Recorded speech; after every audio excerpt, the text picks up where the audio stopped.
ಹಾಂ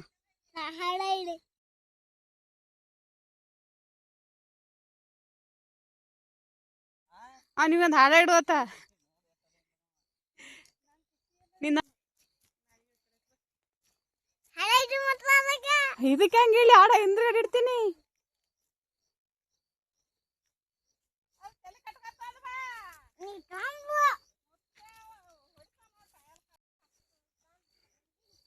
ಹತ್ತಿ ಬಿಡಿಸುತ್ತಿದ್ದಾರೆ.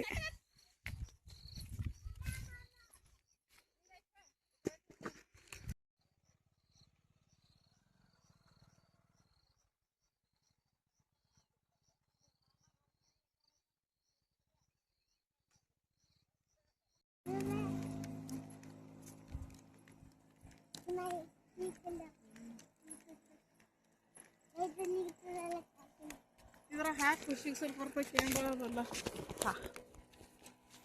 ನಡ್ಕೊಂಡೆ. ಟೈಮಾ 6:30 ರೀ. ಇವಾಗ ಸಂಜೆ ವಿಡಿಯೋ ಸ್ಟಾರ್ಟ್ ಮಾಡ್ತಿದ್ದೀನಿ. ಇವತ್ತು ತಾಲಿಪೀಠ ಮಾಡತ್ತೀನಿ ರೀ. ಇದಕ್ಕೆ ಗೋಧಿ ಹಿಟ್ಟು ಜೋಳದ ಹಿಟ್ಟು ಎರಡೂ ಮಿಕ್ಸ್ ಮಾಡಿ ಹಾಕಿಬಿಟ್ಟಿನಿ ನಾನು. ಇಲ್ಲಿ ಒಂದು ಸ್ವಲ್ಪ ಉಪ್ಪು ಮತ್ತು ಹಸಿ ಉಳ್ಳಾಗಡ್ಡಿ ಬರೀ ತಪ್ಪಲ ಹೋಳಿಟ್ಟಿದ್ದ ಹಸಿ ಉಳ್ಳಾಗಡ್ಡಿ ತಪ್ಪಲ ಮತ್ತು ಹಸಿ ಮೆಣಸಿನ್ಕಾಯಿ ಹಾಕಿ ಮಾಡತ್ತೀನಿ ರೀ.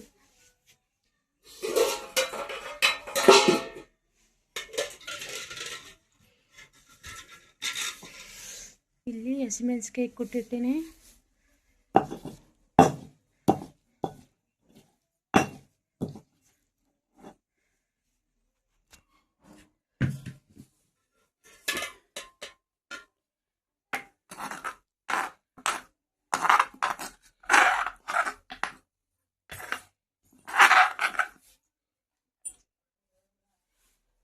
ಅಲ್ಲಿ ಬೇಕಾಯ್ತಾ ನೋಡು.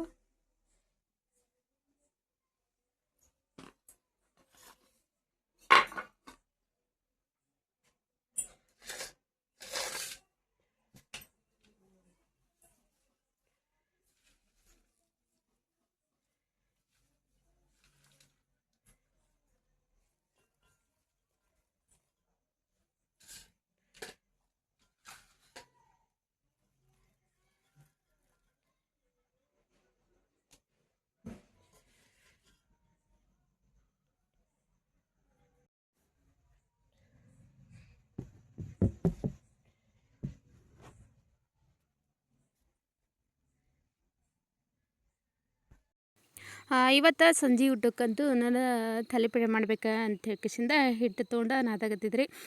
ಈ ಹಿಟ್ಟಿಗಂತೂ ನಾನು ಬೇರೆ ಬೇರೆ ಏನೋ ಐಟಮ್ಸ್ಗಳನ್ನು ಹಾಕಿದ್ದಿಲ್ಲ. ಬರೀ ಗೋಧಿ ಹಿಟ್ಟು ಜೋಳದ ಹಿಟ್ಟು ಮತ್ತು ಹಸಿ ಉಳ್ಳಾಗಡ್ಡಿ ಒಂದಿಷ್ಟು ಸೋಡಾ ಅಜ್ವಾನ ಹಾಕಿ ಮಿಕ್ಸ್ ಮಾಡತ್ತಿದ್ದೆ.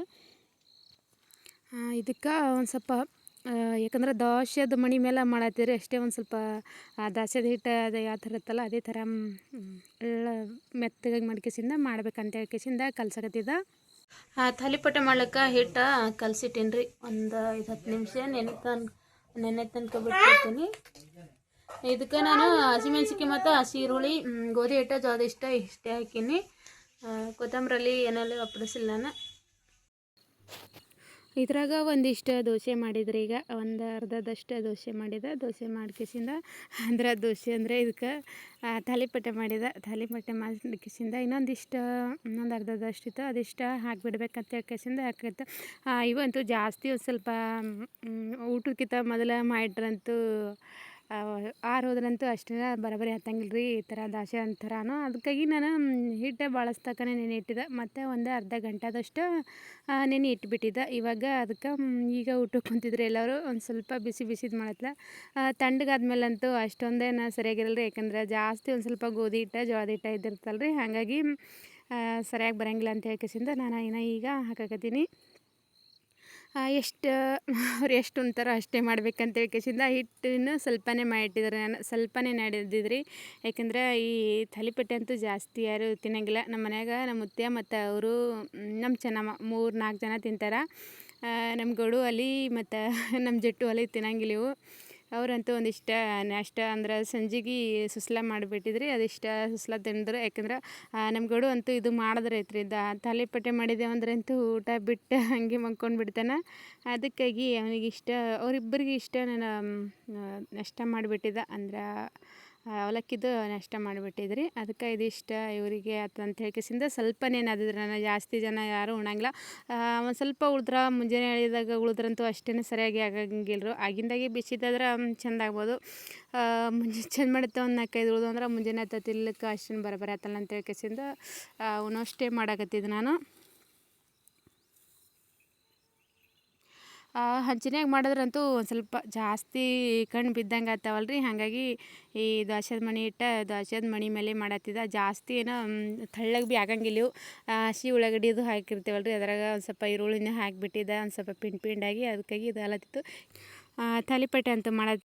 ನಮಸ್ಕಾರ ಎಲ್ಲರೂ ಹೇಗಿದ್ದೀರಿ? ಆರಾಮಿದ್ರಿ? ನಾನು ಈಗ ಲಾಗ್ ಕಂಟಿನ್ಯೂ ಮಾಡತ್ತೀನಿ ರೀ. ಟೈಮ್ 7:30 ಆಗ್ಯದ್ರಿ. ಇವಾಗ ಲಾಗ್ ಸ್ಟಾರ್ಟ್ ಮಾಡತ್ತೀನಿ. ಎಲ್ಲ ಕಸ ಬಂಡಿ ಮತ್ತು ಒಂದು ಸ್ವಲ್ಪ ಗ್ಯಾಸ್ ಮೇಲೆ ಅಡುಗೆಗೆ ಭೀ ಇಟ್ಟಿದ್ರು ನಾನು. ಇವತ್ತಂತೂ ಒಂದು ಸ್ವಲ್ಪ ಜಲ್ದಿ ಬಡಬಡ ಮಾಡೋದಿತ್ತು.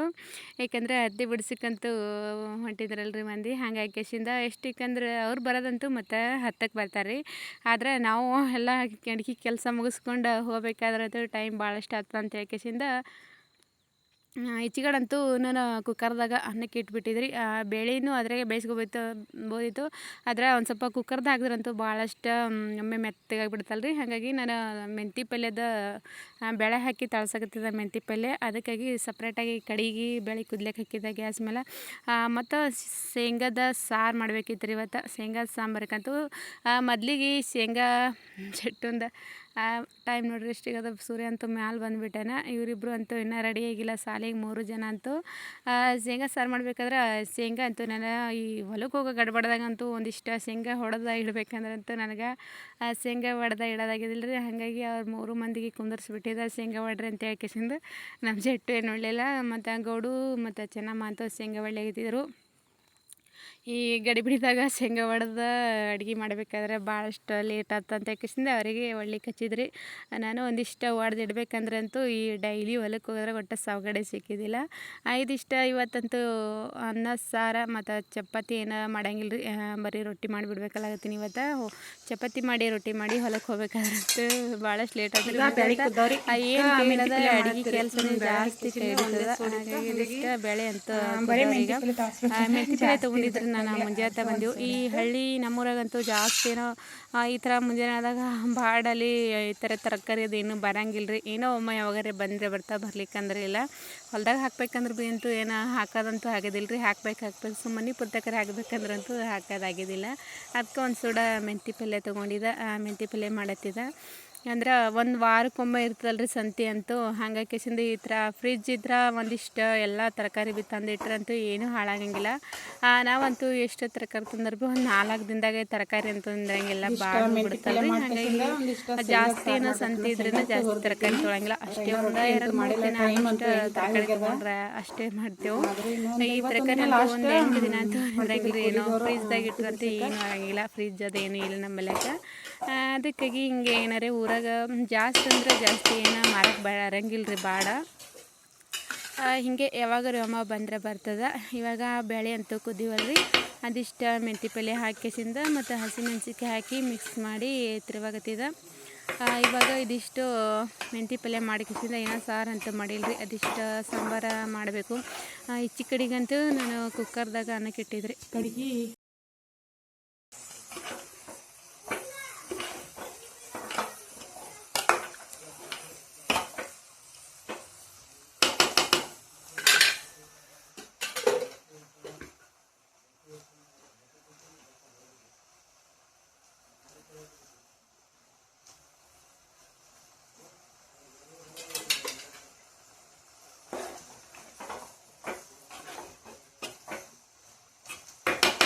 ಈಗ ಮೆಂತಿ ಪಲ್ಯ ಅಂತ ಆಯ್ತು ರೀ. ಒಂದಿಷ್ಟು ಸಾಂಬಾರು ಮಾಡಬೇಕು, ಶೇಂಗಾ ಸಾರು ಮಾಡ್ಬೇಕಿನ. ಟೈಮ್ ಭೀ ಅಡುಗೆ ಮಾಡೋದ್ರಾಗಂತೂ 8 ಆಗತ್ತಿದ್ರಿ. ಜಟ್ಟುಗಳಂದಂತೂ ಅವ್ರು ಭೀ ದೊಡ್ಡನ ಸಾಲಿಗೆ ಗೊತ್ತಿರು. ಯಾಕಂದ್ರೆ ಜಟ್ಟುಗಂತೂ ಇನ್ನೂ ಅರ್ಧ ಗಂಟೆ ಟೈಮ್ ಇರ್ಲಿಕ್ಕಾಗಿ ದೌಡನೇ ಸಾಲಿಗೆ ಹೋಗ್ಬಿಡ್ತಾನೆ ರೀ. ಅದಕ್ಕಾಗಿ ಒಂದು ಸ್ವಲ್ಪ ಮೊದಲಿಗೆ ನಾನು ಈ ಕಡೆ ಇಷ್ಟ ಅನ್ನಕ್ಕೆ ಇಟ್ಕೇಸಿಂದ ಕಡೆ ಮೆಂತಿ ಪಲ್ಯ ಮಾಡತ್ನಲ್ಲ ರೀ. ಇವಾಗ ಮೆಂತಿ ಪಲ್ಯ ಅಂತೂ ಮಾಡೋದಾಗ್ಯದ ರೀ. ಆಚೆ ಕಡೆ ಗ್ಯಾಸ್ ಮೇಲೆ ಒಂದಿಷ್ಟು ಶೇಂಗಾ ಸಾರು ಮಾಡಿಬಿಡ್ಬೇಕಲ್ಲತ್ತೀನಿ. ಯಾಕಂದ್ರೆ ಅಲ್ಲೊಂದಿಷ್ಟು ಅಡುಗೆ ಇಲ್ಲೊಂದಿಷ್ಟು ಅಡುಗೆ ಮಾಡಬೇಕಾದ್ರೆ ಅಂತೂ ದೊಡ್ಡ ಆಗಂಗಿಲ್ಲ ರೀ. ಹಾಗಾಗಿ ಇವತ್ತು ಮೇಲಿಂದ ಪೂರ್ತಿಯಾಗಿ ಅಡುಗೆ ಅಂತೂ ನಾನು ಗ್ಯಾಸ್ ಮೇಲೆ ಮಾಡತ್ತಿದ್ರಿ. ಇವಾಗ ಒಂದಿಷ್ಟು ಶೇಂಗದ ಕಾಳು ಮಿಕ್ಚರಿಗೆ ಹಾಕ್ಕೊಂಡ್ರಿ. ಮಿಕ್ಚರಿಗೆ ಹಾಕೊಂಡು ಕೇಸಿಂದ ಈಗ ಒಂದಿಷ್ಟು ಸಾಂಬಾರು ಪಣ್ಣೆ ಉಳಿಯುತ್ತೆ. ಇದಿಷ್ಟು ಸಾಂಬಾರು ಪಣ್ಣೆ ಹೊಡೆದ್ಮೇಲಂತೂ ಆಯಿತು. ಒಂದಿಷ್ಟು ರೊಟ್ಟಿ ಮಾಡಿಬಿಟ್ರೆ ಅಂತ ಎಲ್ಲ ಅಡುಗೆ ಕೆಲಸ ಅಂತೂ ಆಯ್ತು ರೀ. ಏನು ಅಡುಗೆ ಕೆಲಸದ ಅಷ್ಟೇನು ಇದಿಲ್ಲ ರೀ. 9 ಗಂಟೆಗೆ ಅಂತಷ್ಟು ಆಗಿಬಿಡ್ತದೆ. ಇಲ್ಲಿಂತ ಹೊಲಕ್ಕೆ ಹೋಗ್ಬೇಕಾದ್ರೆ ಅಂತೂ ಆಗ್ತದೆ ರೀ. ರೆಡಿಯಾಗಿ ಬುತ್ತಿ ಕಟ್ಕೊಂಡು ಮತ್ತು ಬಟ್ಟೆ ಒಗೆದೆಲ್ಲ ಕೆಲಸ ಮಾಡಿ ಕಿಸಿಂದ ಹೋಗ್ಬೇಕಾದ್ರೆ ಟೈಮ್ ಹತ್ತಾಗಿರ್ತದೆ.